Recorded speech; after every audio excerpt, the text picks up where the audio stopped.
had the ball in his hands. If he catches the ball, we're not talking about this. We're talking about one of the best Jet comeback victories ever.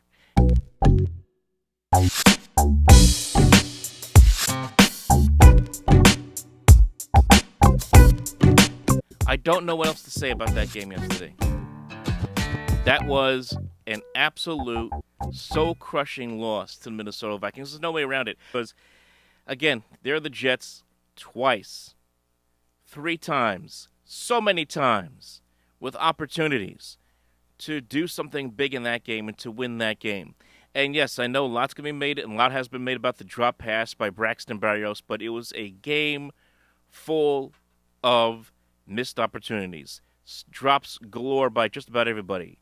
You had misplays and missteps, overthrows, just in critical spots, and that's not to take away a lot of the good things that happened. We're going to talk about that in a second. That the Jets did in this game against the Minnesota Vikings, because they did do a lot of good things, but it was just all the missed opportunities that led to them losing this game on Sunday.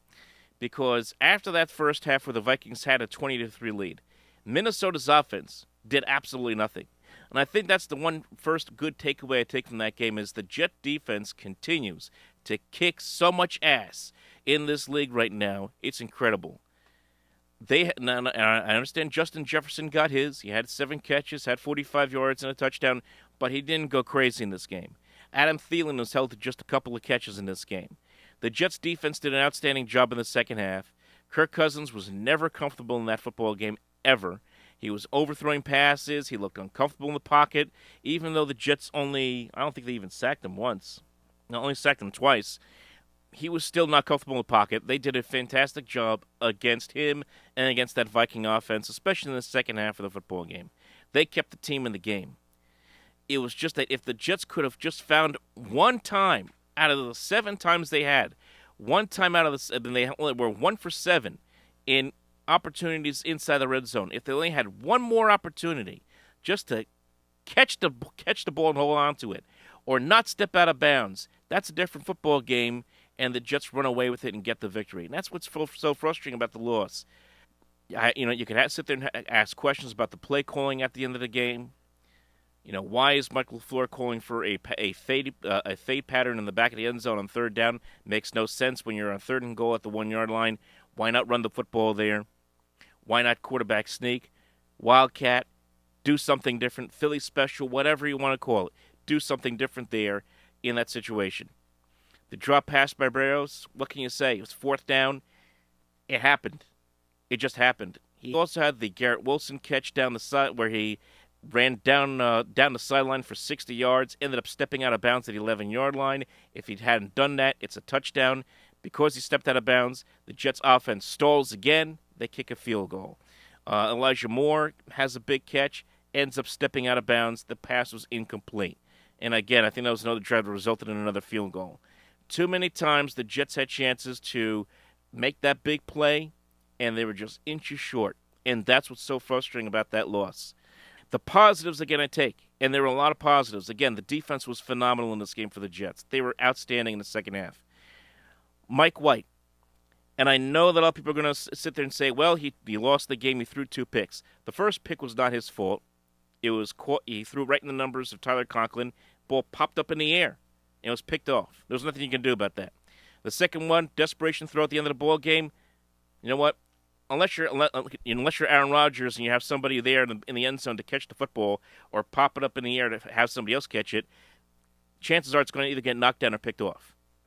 That's just the way it goes in that kind of situation. He was great other than that. 369 yards passing.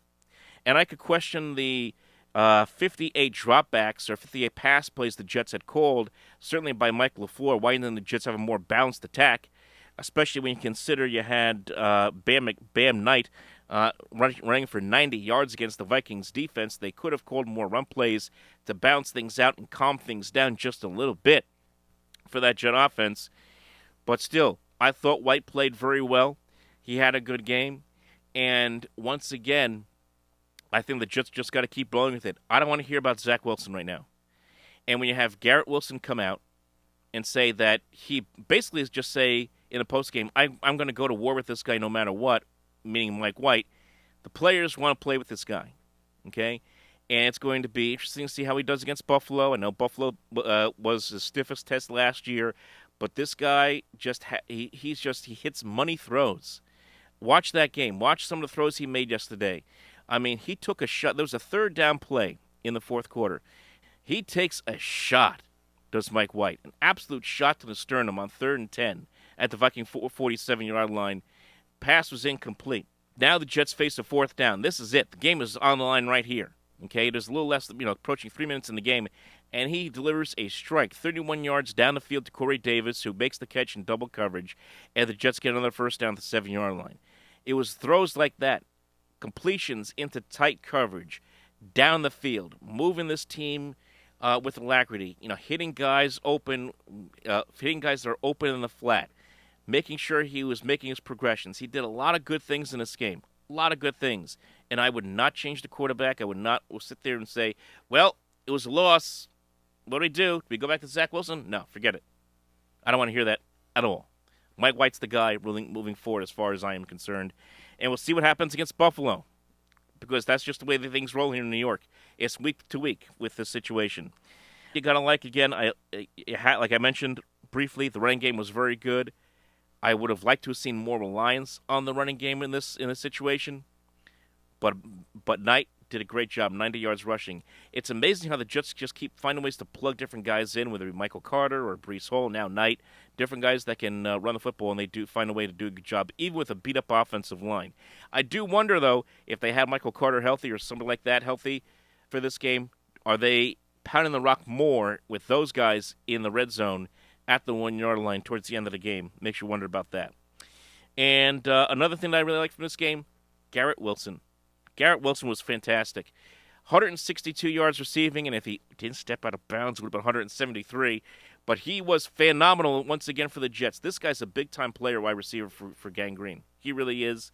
15 targets, 8 catches, averaged 20 yards a catch, and he just continues to make big plays in space, whether it be crossing patterns, whether it be down the sideline. He's a big-time player, wide receiver for the Jets, and White to Wilson is the go-to combo right now for the Jets right now at this moment. If you watched that game, you had no dog in a fight. That was a really good football game, and if you didn't know anything about the Jets going into that game, knowing that, hey, this is a team that's gotten better, it's hard not to come out of that and say that's a pretty damn good team, because the Jets outplayed the Vikings in that game. I know the Vikings won the game, but the Jets had just made a couple of plays. They win that game going away. Not even close. So to me, that's just some of my thoughts about that game from yesterday. Very frustrating loss. Now the Jets move on to Buffalo, and they have to find a way in a tough environment against the Buffalo Bills for the second time this year to try to get a win. It will not be easy. It will not be easy at all. If the Jets lose that game, they're going to go into their last 4 games, Detroit, Jacksonville, Seattle, and Miami, most likely needing to win all 4 just to get into the playoffs. Now, as far as the Giants are concerned, man, you talk about feeling like a punch to the gut. I mean, the Giants were down 10-0, came all the way back, took a 20-13 lead, and their offense, again, stalls. We talk about the Jets' offense stalling at the 1-yard line. The Giants' offense just stalled, period, in the second half. They couldn't move the football, couldn't move it in overtime, couldn't do anything, and the result is that game ends in a 20-20 tie. The Giants are now 0-2-1 in their last 3 games, and it's not going to get any easier for them. They get Philadelphia next, then they get Washington again on a Sunday night, then they get the Minnesota Vikings after that, then they get the Colts, who are terrible. The Giants should win that game, and then they get Philadelphia to end the season.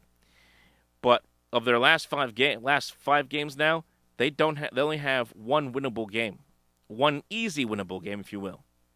So for the Giants to get to the playoffs, they have to win maybe 2 games, maybe. I don't know if they're going to be able to do that the way they're playing right now. They don't have a lot outside of Daniel Jones, who's really carried the team, and Saquon Barkley, who's helped carry this team. They don't have a lot offensively going for them, and for whatever reason, they get into these funks offensively where they just can't move the ball, and then defensively, giving up, coughing up the lead late as they did against the Washington Commanders, as Jahan Dotson's running around all over the place into the end, towards the end zone, And Tara Heineke is making plays with his legs, moving around the pocket the way he did. And, of course, what happened against Dallas and Detroit the last couple weeks before that. I'm worried about the Giant defense here going down a stretch drive, especially against these better teams like Minnesota and Philadelphia. So, like and subscribe. Leave your thoughts below. What did you think about the Jets game? What were your big takeaways? How do you feel about this team in spite of this awful loss? Awful loss to the Minnesota Vikings on Sunday. We'll talk to you next time.